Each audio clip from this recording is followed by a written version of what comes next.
Repat Nation, Peter here, you there. Welcome aboard. It's been a hot minute, and I've got another bad one for you today. And nothing that I'm about to say is good. So, about 2 months ago, I managed to get back into Uber thanks to buddies of mine in Florida. Reconnected with one of them, and we were catching up. And I was telling him I'm pretty much down and out of work and all that. And he reached out to the old network, and he's like, "Nah, we can help you out." So a few of them came together and crowdfunded and got me enough to settle up old back rent, and had enough to rent a vehicle from Hertz to get back into Uber. And I did that.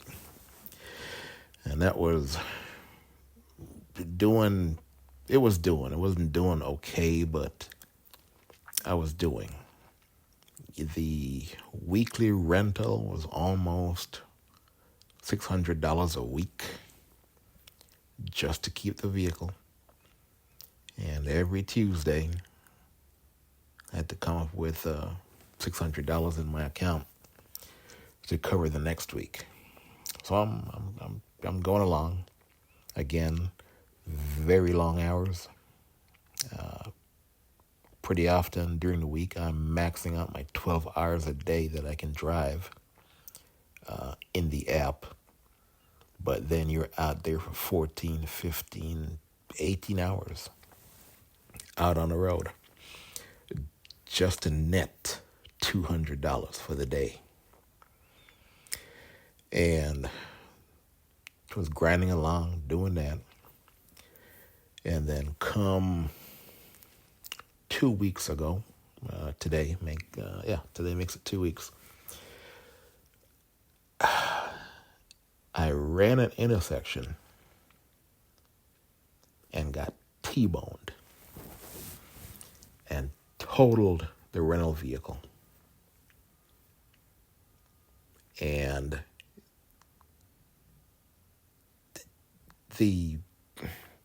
so when I got hit was when I woke up, because I can't tell you when I got into the intersection. I can't tell you approaching the intersection. But when I wake up, it's in pain and my ears are ringing. And boy, oh boy, so fell asleep, tired, and just zoned out and ran intersection, and boom. Now, yes, I accept full responsibility for my actions. I have nobody to blame but myself. So with that, I now don't have a vehicle. Then this is just before New Year's. The rental company, when I went there the very same day, within a couple of hours actually, I was right back in there. And they said, "Yeah, sure, we can get you right into a vehicle, no problem." "Where's the current vehicle? Is it here?" I said, "No, it's not here. The police towed it." Because the officer did tell me, "Look, man, the vehicle can't stay here. It's pretty much totaled. The side airbags have deployed. It's done. This is now junk." And when I told a rental agent that, "No, I don't have the vehicle. It's at an impound lot somewhere," that's where more problems are now compounded. Because now I can't get into a replacement rental until they have the vehicle back in their possession. So in terms of the contract that's in effect, I still have the vehicle in my possession per the contract. In reality, it is at an impound lot totaled. Okay, so as far as Hertz is concerned, they're still going to bill me weekly until they get the vehicle back in their possession. They gave me a toll-free number to call for roadside service. They were telling me that's what I should have done at the outset of the accident, was call their roadside assistance to come get the vehicle. But if you're in pain, you're bloodied, your mind is going 1,000,000 miles per hour, you're thinking at this point that you're done, you're pretty much good as dead, because now you've wrecked the one source of income that you've got. You're now responsible for the accident, and all of this compounds on you. You don't have the presence of mind to remember, oh, I've got roadside assistance.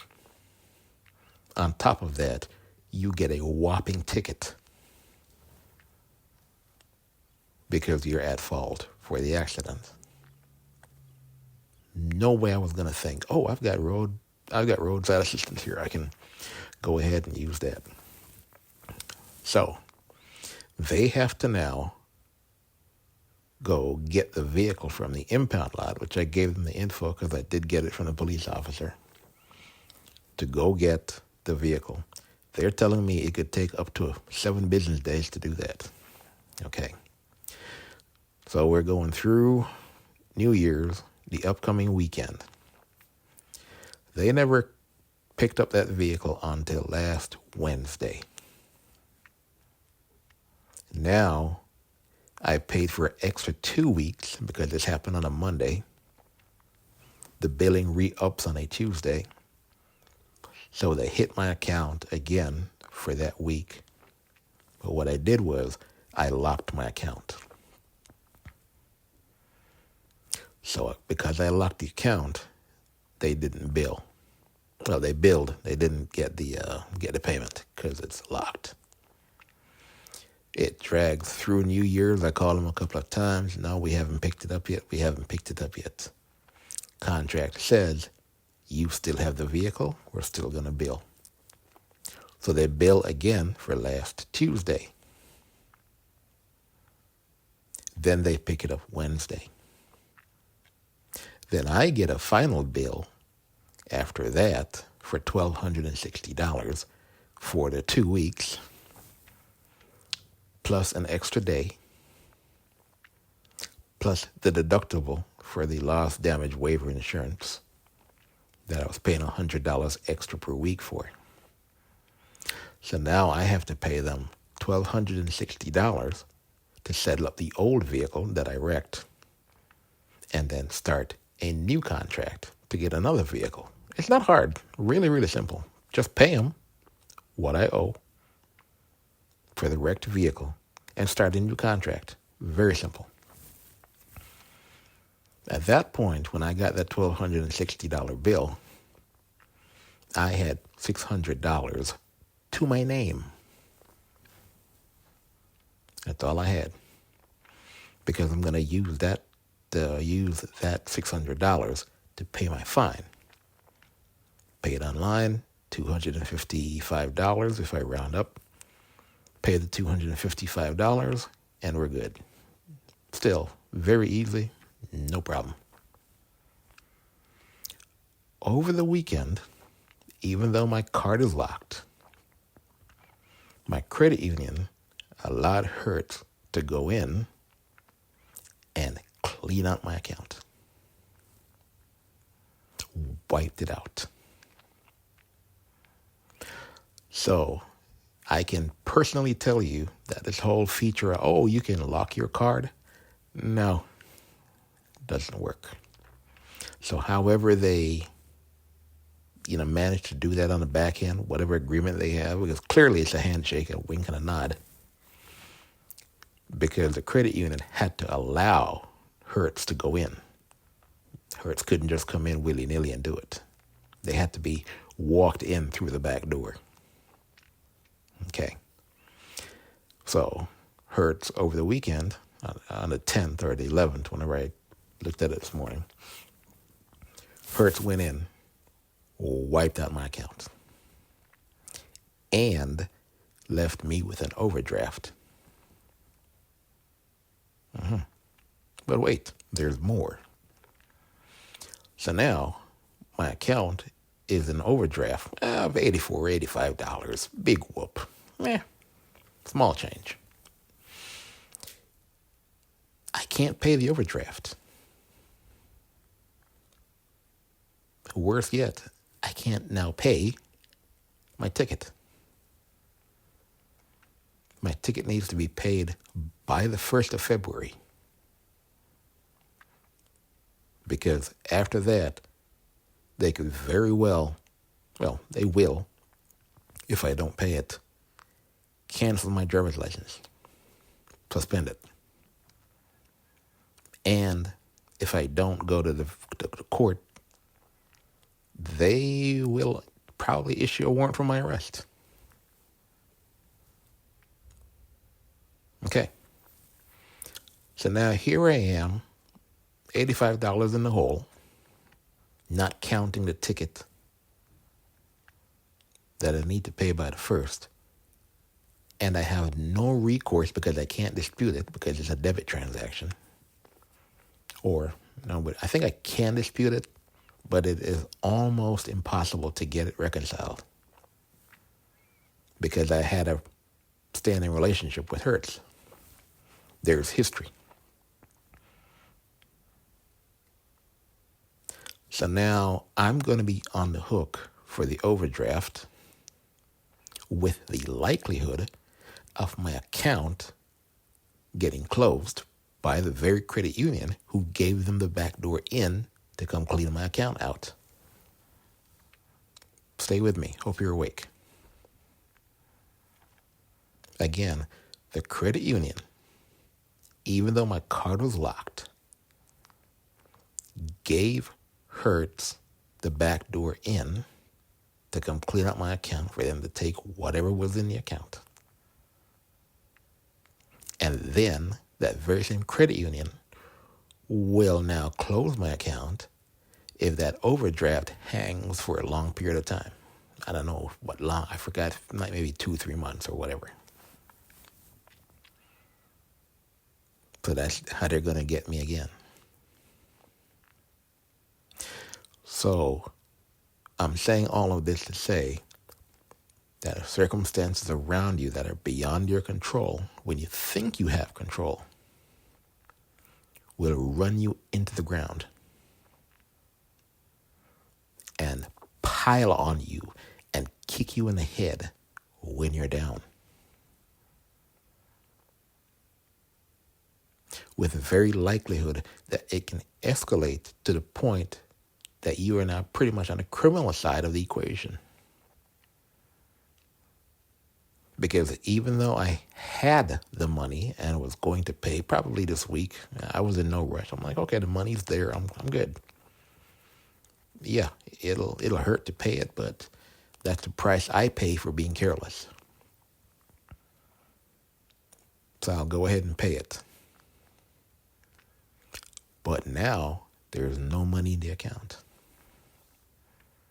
And if this keeps going, I can easily fall on the criminal side of the investigation. The courts don't want to hear, oh, here's what happened. They don't care. So you either pay your fine, go to court, whatever they hand down to you, they hand it down to you. If you can't pay, you go on probation. Probably an ankle monitor with promise to pay. If I can't pay that, well, you end up in jail. It's probably easier to just end up in jail at this point. Just, that's the payment. End up in jail. So here we are. Well, here I am with no way of paying the fine. And then at this point, my back is against the wall in that regard because I can't get a job. So these are the circumstances which a lot of people don't get that can happen to you,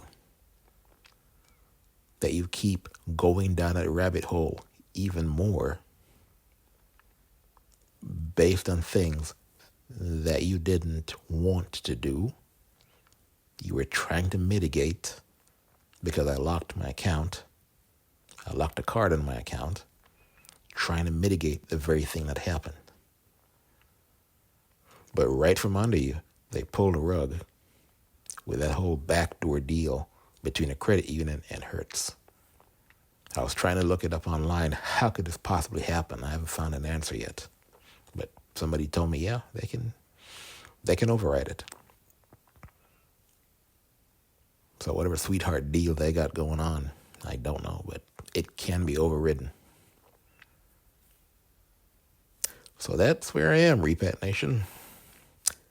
Lying here in my bed and wondering what's next. And the rent is upcoming for February.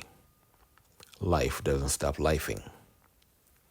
Oh, my phone is due. I was going to pay that as well. I could have paid it out of the $600, sure.